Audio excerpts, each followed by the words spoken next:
Indian foreign secretary करेंगे visit Bangladesh. और इस बांग्लादेश विजिट पे एक ऐसे टाइम पे जब बांग्लादेश में हिंदू इंस्टीट्यूशंस पे हमले हो रहे हैं, हिंदू मॉन्क्स को अरेस्ट किया जा रहा है और हिंदुओं पे हमले हो रहे हैं और हेट अटैक है।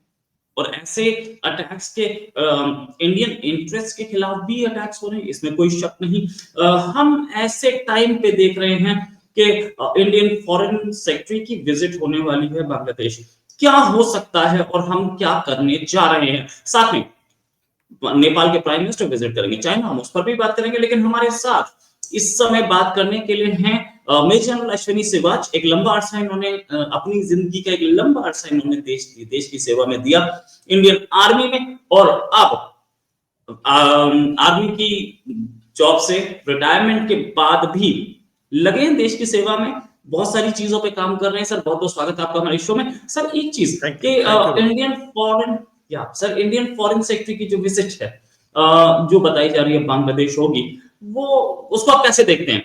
बहुत सीरियस एक ऐसा टाइम जब हम दोनों होस्टाइल हैं लगभग, कोई फीलर्स अच्छे नहीं आ रहे एक दूसरे की तरफ से, तब विजिट हो रही है, कैसे देखते हैं सर। हाँ बिल्कुल बिल्कुल। देखो रोहित, सच्चाई ये है कि जो 5 अगस्त को जब शेख हसीना वहां से बांग्लादेश में से निकली थी और एक इंटरिम गवर्नमेंट आई थी, पहले तो वहां बहुत ही ज्यादा कंफ्यूजन था, फिर इंटरिम गवर्नमेंट आई। उसके बाद अगर कोई एक हाई ऑफिशियल की विजिट है तो ये पहली विजिट होगी जिस प्रकार से विक्रम मिस्री जो हमारे फॉरेन सेक्रेटरी हैं वो विजिट करेंगे बांग्लादेश में।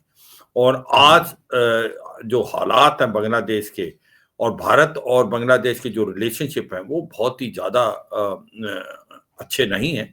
पहली बात तो बांग्लादेश की हालात बहुत खराब है। जिस प्रकार से वहां पर एक इलेक्टेड गवर्नमेंट को गिराया गया और शेख हसीना को मजबूर किया गया कि वहां से वो फ्ली करें, निकल जाएं। और वहां पर अब जो हैं एंटी हिंदू राइट्स बहुत हो रहे हैं, हिंदुओं को मारा जा रहा है और माइनॉरिटीज को मारा जा रहा है। उनको परसीव किया जा रहा है कि वो जमात जो अवामी लीग की तरफ थे।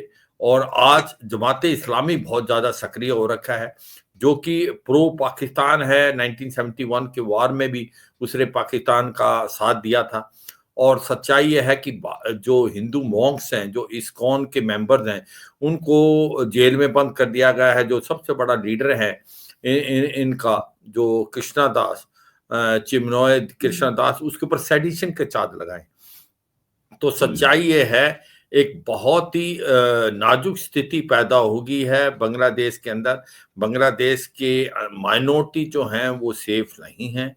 और वहां पर जो जमात इस्लामी है, उसकी जो स्टूडेंट पार्टी है, वो भी एक प्रकार से बहुत ज्यादा सक्रिय है और वही नैरेटिव को अब डोमिनेट कर रही है। इसके साथ साथ हो क्या रहा है, जमाते मुजाहिदीन बांग्लादेश वो भी बहुत ज्यादा अब लगता है, क्योंकि वो आईएसआई के क्लोज है, वो भी एक प्रकार बहुत ज्यादा ताकतवर होते हैं। हो क्या रहा है कि बांग्लादेश के अंदर एंटी इंडिया सेंटीमेंट बहुत ज्यादा पैदा कर दिए हैं इन्होंने। और इसी प्रकार से बांग्लादेश अब धीरे धीरे पाकिस्तान के नजदीक जा रहा है। जिस प्रकार से जो गवर्नमेंट है मोहम्मद यूनस की, जो कि इंटरिम गवर्नमेंट है, उसे जो रिस्ट्रिक्शन थे वीजा पे वो भी पाकिस्तान के हटा दिए हैं। तो ये भी एक बहुत कॉज ऑफ कंसर्न है भारत का। इसका मतलब जो मिलिटेंट हैं पाकिस्तान से, वो बड़े आसानी से बांग्लादेश आ सकते हैं और बांग्लादेश से भारत की तरफ भी घुस सकते हैं, क्योंकि 4000 का जो किलोमीटर का बॉर्डर है वो हर जगह फेंस नहीं है, उसमें पोरस है कई जगह। तो ये सच्चाई है कि ये एक कॉज ऑफ कंसर्न है। आज की तारीख में जो स्थिति पैदा हुई है बांग्लादेश में भारत को लेके, एंटी इंडियन सेंटिमेंट, माइनॉरिटीज को मारा जा रहा है। भारत के जो प्रीस्ट हैं इस्कॉन के, जो बेसिकली हिंदू प्रीस्ट हैं, उनको जेल में बंद किया जा रहा है और पाकिस्तान के बहुत नजदीक हुआ जा रहा है। और आईएसआई अब बहुत बड़ी धीरे धीरे अपने पैर जमा रहा है, जो उस किसी समय में वो पहले बीएनपी के रूट 2001 से 6 में था। तो ये सच्चाई है कि ये जो 15 साल जहां पर शेख हसीना थी, जहां पर भारत और बांग्लादेश के रिलेशनशिप बहुत अच्छे रहे, अब वो समय मुझे लगता है वापस नहीं आने वाला। और ये कॉज ऑफ कंसर्न है। जब आप क्वेश्चन पूछेंगे ये हुआ कैसे, फिर बातचीत करते हैं रोहित। वेल सर, वो बात सही है। जो चेन्नई कृष्णदास थे उनको अब तक नहीं छोड़ा गया। एंड देन एक प्रॉब्लम और, चेन्नई कृष्णदास की जो बेल एप्लीकेशन लगी, उस बेल पे भी उस उनके ऊपर आरोप क्या था कि झंडा फहराया, वो बांग्लादेश का झंडा नीचे फहराया, अपना झंडा ऊपर फहराया।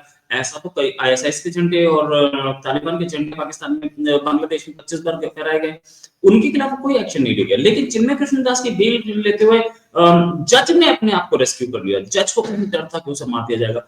ऐसे साथ में बांग्लादेश ने अपना जो अगरतला में कॉन्सुलेट है और कलकत्ता में कॉन्सुलेट है, उसका कॉन्सुलेट जनरल को विड्रॉ किया है। ये पूरी सिचुएशन को देखते हुए सर, ये एक तो आपने क्वेश्चन सही बात की कि ये हुआ कैसे। दूसरी चीज, इस लेवल तक कहानी पहुंची है, ये वापस आने की चांसेस? देखो सच्चाई ये है, बांग्लादेश की जो सिचुएशन है वो पहले हुई कैसे, जैसे आपने ठीक क्वेश्चन पूछा रोहित। देखो सच्चाई ये है कि बांग्लादेश के अंदर शेख हसीना एक इलेक्टेड गवर्नमेंट थी और 15 साल के लिए उसने रहा। 15 साल में जिस प्रकार से बांग्लादेश की तरक्की हुई है वो काबिले तारीफ है। बांग्लादेश की इकॉनमी बहुत अच्छा कर रही थी। टेक्सटाइल इंडस्ट्री जो उनकी जो एक्सपोर्ट करती थी वो वर्ल्ड की सबसे बेस्ट टेक्सटाइल इंडस्ट्री बन गई थी। और यही नहीं, उसका जो पर कैपिटा इनकम था इतना अच्छा हो गया, तो वो भारत से भी ज्यादा था at one point of time. और उनकी इकोनॉमी बहुत फास्ट ग्रो कर रही थी। मगर जिस प्रकार से अब ये हालात है, जिस प्रकार से अब इकोनॉमिक कंडीशन पाकिस्तान की तरह बांग्लादेश भी उसी रास्ते पे जा रहा है और अब उसकी इकोनॉमी डिगमगाएगी। अब आप देखेंगे रेडिकलाइजेशन बढ़ेगा, मिलिटेंसी वहां पर आएगी और वो मुझे लगता है बांग्लादेश के लिए भी कोई अच्छी सिचुएशन नहीं। जो क्वेश्चन पूछा कि वो हुआ कैसे, देखो सच्चाई ये है, उसके 2-3 रीजन है। एक तो कहीं ना कहीं डीप स्टेट ऑफ यूएस वो भी इन्वॉल्व है, क्योंकि जो बहुत प्रेशर था शेख हसीना के ऊपर की जो सेंट मार्टिन आइलैंड है बे ऑफ बंगाल में, वो दे जो अमेरिका को, क्योंकि अमेरिका को चाहिए था वो उस पर मिलिट्री बेस बनाना, वो मना किया उसने। और उसके बाद रिलेशनशिप अच्छे नहीं थे यूएस और बांग्लादेश के। और मुझे लगता है कि जिस प्रकार से एक डीप स्टेट यूएस ने भी रोल प्ले किया है कि उसके अगेंस्ट ये सारी की सारी कार्रवाई, जमाते इस्लामी जो कि जो स्टूडेंट मूवमेंट है उसको सक्रिय किया गया। और ये एक ऑर्केस्ट्रेटेड था, ये कोई ऐसा नहीं है कि वाकई ऐसी चीज होनी चाहिए। क्योंकि अगर आप देखें बांग्लादेश की जो स्थिति थी, इकोनॉमी स्थिति, वो अपने भारत के नेबर देखे जाए तो हर सबसे अच्छी थी भारत के अलावा। तो ये सच्चाई है कि इसके अंदर कहीं ना कहीं डीप स्टेट भी इन्वॉल्व थी अमेरिका की, कहीं चीन का भी हाथ था। क्योंकि चीन में जब शेख हसीना गई थी तो वो 1-2 दिन पहले ही आ गई थी, क्योंकि चीन भी प्रेशर डाल रहा था उसको बेल्ट रोड इनिशिएटिव के लिए। तो ये सच्चाई है कि ये जो कार्रवाई हुई है इसके पीछे फॉरेन एजेंसी इन्वॉल्व थी और कहीं ना कहीं आईएसआई का भी रोल था। अब सिचुएशन ये है कि भारत, आपने पूछा कि क्या शेख हसीना के चांसेस, अभी देखो अभी सिचुएशन ऐसी लग रही है कि एंटी इंडिया सेंटीमेंट बहुत ज्यादा है। और अगर इलेक्शन होते हैं आगे आने वाले समय में तो फिर मुझे लगता है कि बीएनपी के चांसेस ज्यादा हैं, क्योंकि जो बीएनपी है खालिदा जिया की, वो भारत के साथ इतने अच्छे रिलेशन नहीं, मगर भारत ने एक अच्छा काम किया है कि पूरे एग एक बास्केट में ना डाल के बीएनपी से भी अपना चैनल ऑफ कम्युनिकेशन खोल लिया है। और उसके कारण मैं लगता है कि वो जरूरी है। अब भारत का जो स्टैंड है, कैसा लेना चाहिए, क्या करना चाहिए, वो भारत के लिए बहुत इंपॉर्टेंट आज की तारीख में। अब जिस प्रकार से विक्रम सिकरी जा रहे हैं, वो क्या कर रहेंगे और क्या प्रेशर डालेंगे। देखो एक तो वो प्रेशर पक्का डालना चाहिए बांग्लादेश की गवर्नमेंट पे कि जो हिंदूज हैं उनके पीछे जो माइनॉरिटीज और भी हैं उनके ऊपर जो जुल्म हो रहे हैं वो बंद होने चाहिए, उनको सेफ्टी देना चाहिए। वो सब बांग्लादेशी हैं, बांग्लादेश की गवर्नमेंट। बट अनफॉर्चुनेटली बांग्लादेश की जो इंटरिम गवर्नमेंट है वो डिनाइल मोड पे है, वो हरदम मना करती है कि ऐसा कुछ नहीं है, ये एक प्रोपेगेंडा भारत की मीडिया और भारत की गवर्नमेंट फैला रही है, जो कि उनको समझना चाहिए। आज हम नहीं कह रहे, यूके क्या पार्लियामेंट ने वार्निंग इशू की है और उन्होंने अपने सिटीजन को आने से बोला है कि टेररिज्म हो सकता है। डोनाल्ड ट्रंप ने जो कि एक अभी प्रेसिडेंट लेने वाले हैं, इलेक्ट प्रेसिडेंट हैं, उन्होंने बड़े साफ सुथरे शब्दों में बोला कि जो बांग्लादेश के अंदर हिंदू और बाकी माइनॉरिटीज अगेंस्ट हो रहा है उसको बंद कर। तो ये भारत का नहीं है, ये तो सच्चाई है जो ग्राउंड पे हो रहा है। वो बांग्लादेश की गवर्नमेंट को जल्दी से जल्दी स्थिति को संभालना चाहिए और भारत इसके ऊपर बहुत ही ज्यादा, जब विक्रम मिस्री जा रहे हैं तो इस पे प्रेशर डाला जाएगा, क्योंकि इकोनॉमिकली जो है भारत के ऊपर काफी डिपेंडेंट है बांग्लादेश। भारत के साथ उसकी जो सप्लाई चेन भारत के थ्रू जा रही है, भारत से रॉ मटेरियल जाता है, भारत से पावर बिजली जा रही है, तो ऐसे में मुझे लगता है इनडायरेक्ट प्रेशर डाला जाएगा।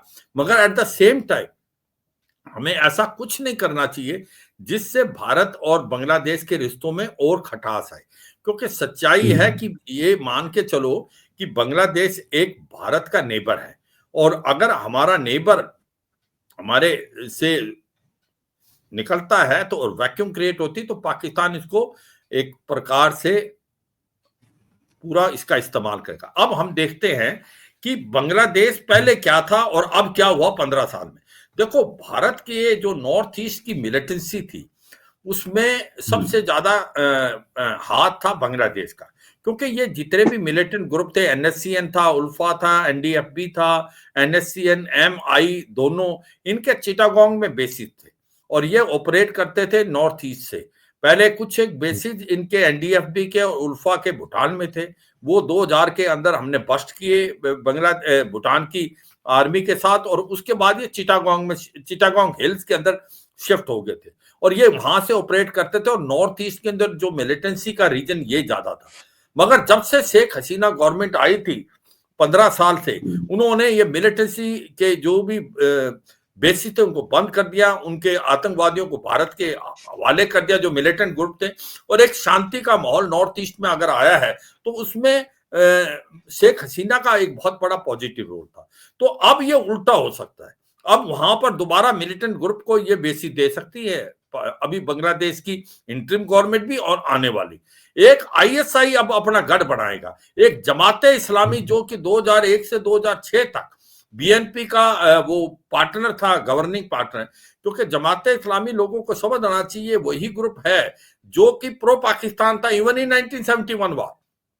तो ये सच्चाई है। इसी प्रकार जमाते मुजाहिदीन बांग्लादेश वो भी सक्रिय है।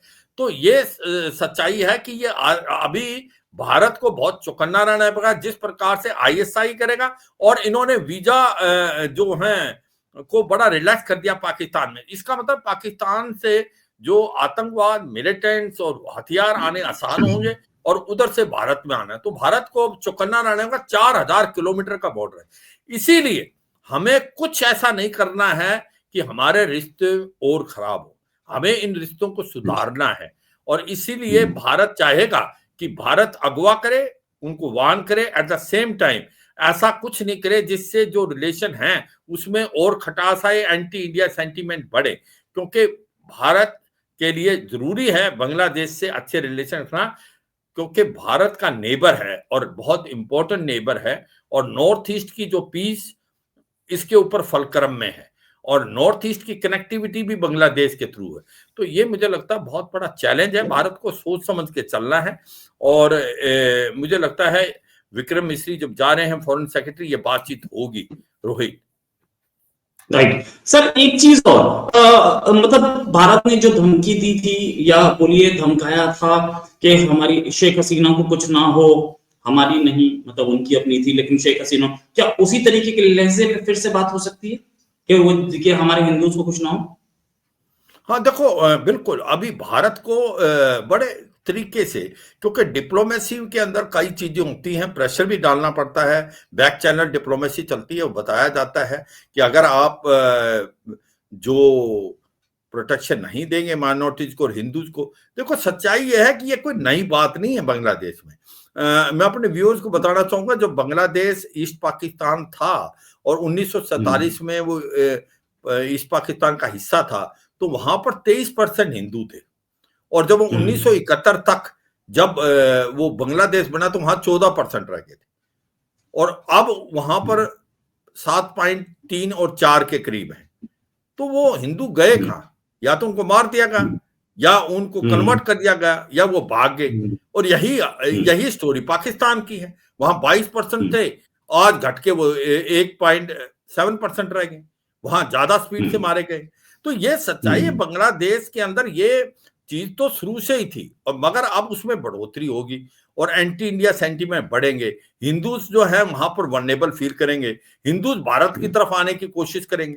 तो ये चीज है, इसको हमें रोकना पड़ेगा। और हम नहीं चाहते कि भारत के रिलेशनशिप में इतना खटास आए कि इस वैक्यूम को पाकिस्तान पूरा कर ले और एंटी इंडिया सेंटीमेंट इतने पैदा हो जाएं कि वहां पर मिलिटेंट्स नॉर्थ ईस्ट के लिए बेस दे दे। तो मुझे लगता है कि हमें पास लीवरेज है। मैं ये कह रहा हूं रोहित, आप जो इशारा कर रहे थे, बिजली भारत के तरफ जाती है, रॉ मटेरियल हम देते हैं, मगर इसको सोच समझ के, क्योंकि ये इंटरिम गवर्नमेंट कुछ टाइम के लिए, अब आने वाले में क्या गवर्नमेंट हो सकती है, बीएनपी के चांसेस बहुत हैं जिससे भारत ने रिलेशन खोले। ये भी सुनने में आया है, लोग बोलते हैं कि भाई वहां पर आतंकवाद बढ़ता जा रहा है, जमाते इस्लामी, जमाते मुजाहिदीन बांग्लादेश। देखो ये पाकिस्तान में भी देख लिया गया, ये जो आतंकवादी ग्रुप होते हैं, मिलिटेंट ग्रुप, ये इलेक्शन नहीं जीतते, वहां पर भी इलेक्शन नहीं जीत पाए। अगर आप देखें लश्कर तोबा और जैसे मोहम्मद, ये मिली मुस्लिम लीग के नाम से लड़े थे, वहां पर एक भी सीट नहीं जीत पाए। तो ये सच्चाई है, हमें अपना पॉलिटिकल कनेक्शन रखना चाहिए। कैरेट और वो कहते हैं स्टिक वाला जो काम करें, बांग्लादेश की गवर्नमेंट में प्रेशर डालें, मगर बांग्लादेश के साथ रिलेशन मेंटेन रखें और डिप्लोमेटिकली हैंडल करें, क्योंकि बांग्लादेश भारत के लिए इंपॉर्टेंट है और पाकिस्तान इसकी वेट कर रहा है। और जिस प्रकार से दो बातें हो रही है बांग्लादेश में, वो कहते हैं बांग्लादेश इज गोइंग इन अ पाकिस्तान वे, वो भारत के लिए बहुत बड़ी कॉज ऑफ कंसर्न। और second thing is Bangladesh will become a base of Pakistan. ISI और बढ़ेगी, और अगर बढ़ती है तो जो हम कहते हैं टू फ्रंट वार, तो आप समझ सकते हैं कि कहीं ना कहीं बांग्लादेश भी हमारे लिए एक प्रकार आने वाले समय के अंदर प्रॉब्लम हो सकती है, और हमें इसके लिए चौकन्ना रहना पड़ेगा। Rohit, right, thanks a lot sir. Vikram मिश्री जाएंगे 9 तारीख को वहां पर, और बहुत सारे डेवलपमेंट्स होंगे। साथ में नेपाल में भी डेवलपमेंट्स हम देखेंगे। पूरा का पूरा सिनेरियो क्या होगा, इस पर भी डिस्कशन करेंगे सर। और जल्दी आने वाला है अगला साल, यानी कि डोनाल्ड ट्रंप प्रेसिडेंसी, एक बड़ा चेंज होगा अमेरिका में। डिप्लोमेटिक लेवल पे भी हम लोगों को बहुत सारे लिवरेजेस मिल सकते हैं, उन पे भी बात करेंगे सर। अभी के लिए धन्यवाद, नमस्कार, जय Hind sir. Thank you Rohit, जय हिंद।